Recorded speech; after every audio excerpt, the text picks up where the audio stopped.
Hello friends, today in this video I will show you how to create flyer in MS Publisher. So firstly open Microsoft Publisher program, then to create flyer click on file, then click on new. Now in here select or search flyer,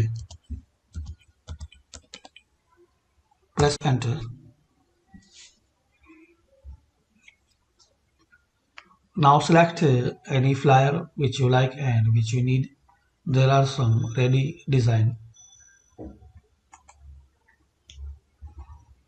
Select, then click on create. Now you can change and customize your flyer, your text and color, everything which you like.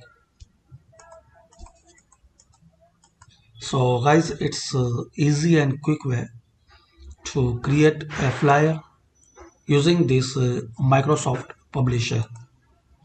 Thanks for watching. Please comment this video useful for you or not.